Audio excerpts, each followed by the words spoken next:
Selamat sore anak-anak.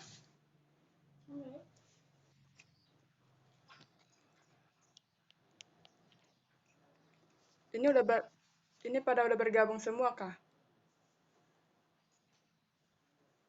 Oh, ya. Kita menunggu dia atau kayak mana?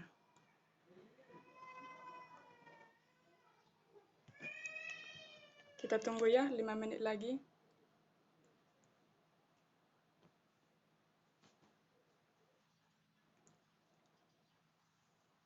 Oh, ya, ya. Di sini sebelum kita mulai pelajaran kita, Ibu mau izin dulu untuk Ibu record ya, videokan untuk sebagai dokumentasi Ibu ya.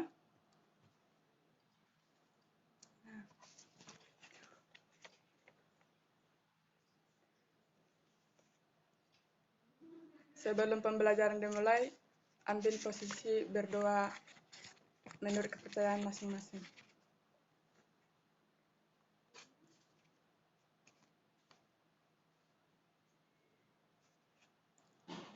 Berdoa selesai. Nah, di sini kita akan mengulang pembelajaran kita tentang perilaku konsumen dan produsen.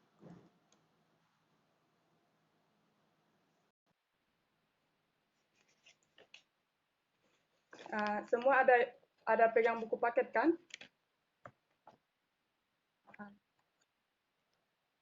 Coba Aditya baca yang halaman 38, yang bagian A.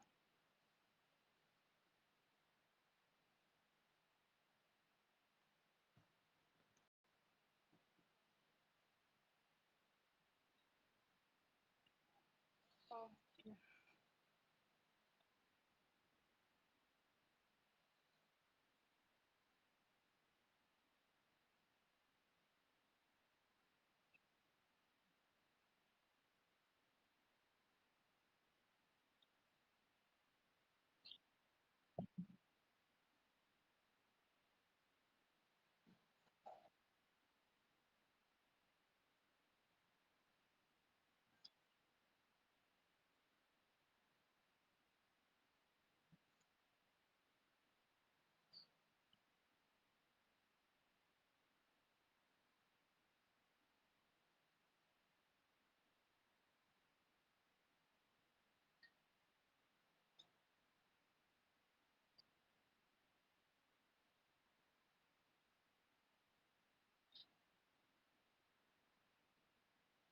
Oke, terima kasih buat Aditya. Di sini Ibu akan menjelaskan tentang tujuan daripada konsumsi. Menurut kalian konsumsi itu siapa sih? Apakah bisa disebut sebagai konsumsi?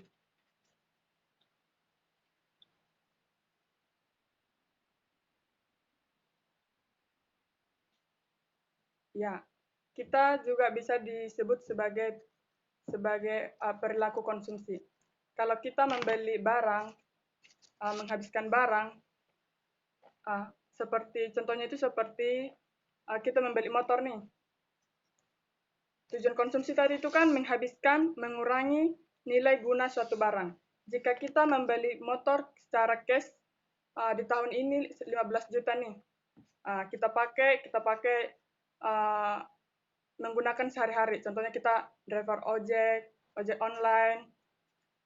Kalau kita jual tuh 1 bulan atau 2 bulan ke depan, itu harga jualnya pasti berkurang.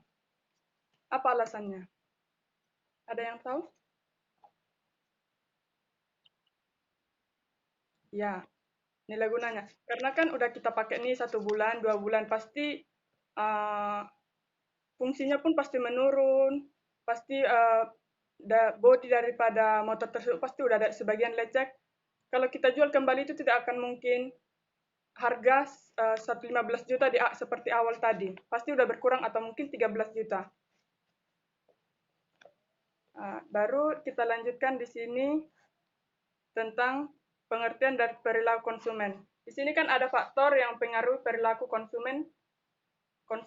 Satu, faktor budaya, faktor sosial, faktor pribadi.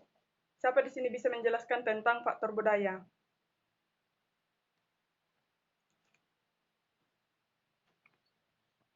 Ya,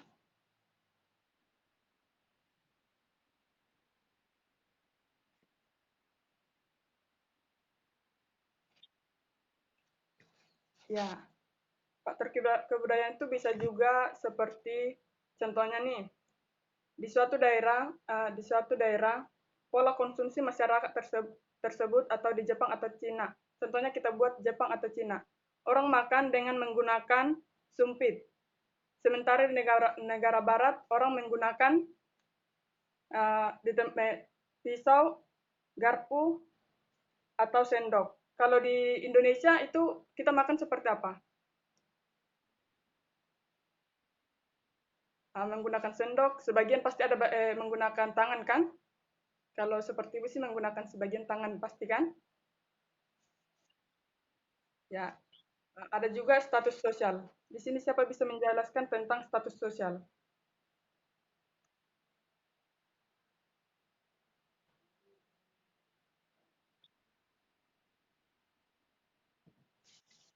Faktor contohnya itu kayak mana? Ya.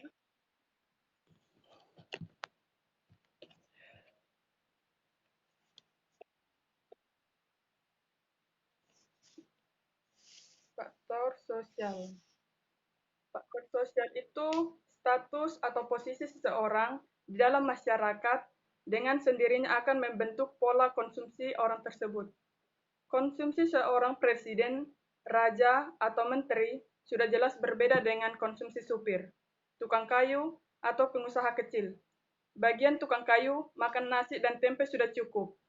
Namun bagi seorang konglomerat atau konglomerat harus ada pilihan lauk lima, lima macam atau tempatnya yang mewah. Itu perbedaan konsumsi seorang konglomerat dan supir atau tukang kayu gitu dah.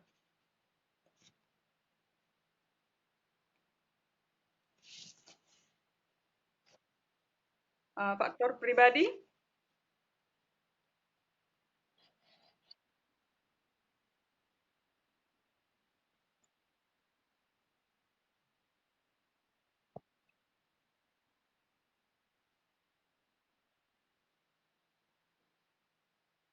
uh, kalau itu kan faktor pribadi yang kita perlukan individu perorangan setiap harinya. Uh, Menurutmu, Aditya, apa kebutuhan sehari-hari yang kamu butuhkan?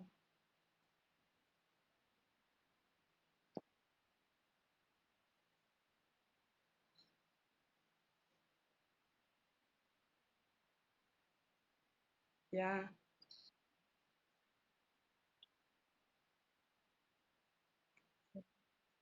ya.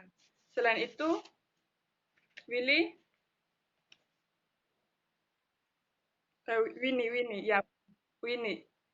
Pak Willy atau Winnie? Sama ya? Ya, Willy. Maaf, Ibu. Ya, Willy.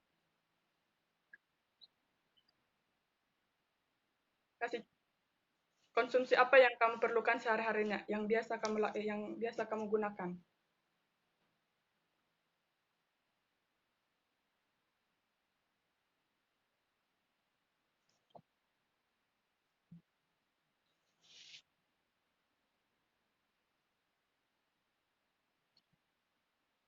Oh, ya. Se di balik faktor-faktor itu kan tadi faktor eksternal, ada juga faktor internalnya. Siapa di sini tahu faktor internalnya? Kalau di buku kan cuma eksternal eksternal aja. Kalau internal ada nggak?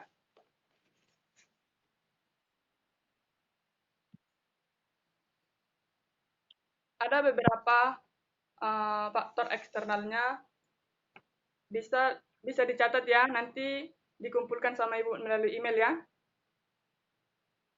Nanti cari contohnya. Satu, faktor internal, satu pendapatan,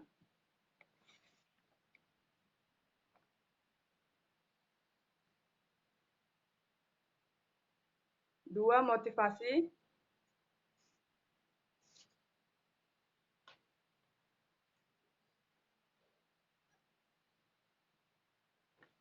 3. Sikap dan kepribadian.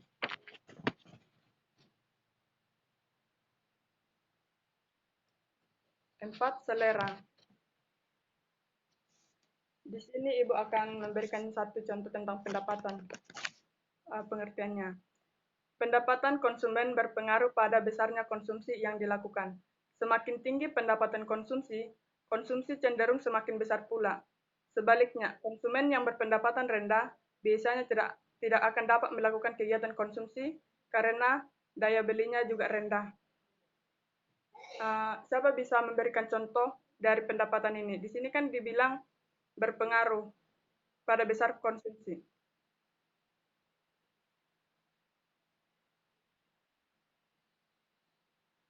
Contohnya nih, Ibu akan berikan satu contoh. Jika orang tua kita kaya, ya kan?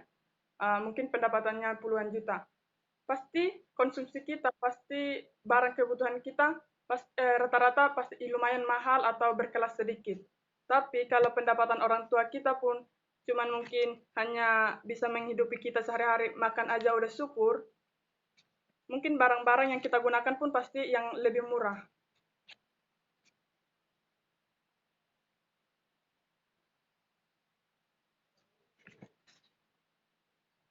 Nanti cari ya tentang motivasi, sikap dan kepribadian, selera. Cari apanya ya, pengertian, contohnya. Kirim lewat email Ibu ya.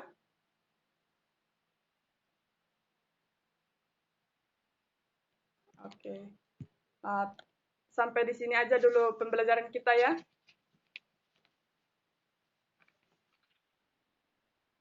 Terima kasih buat terima kasih buat waktunya. Selamat sore.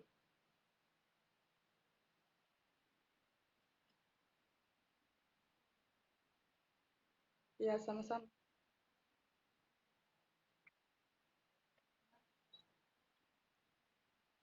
Ya.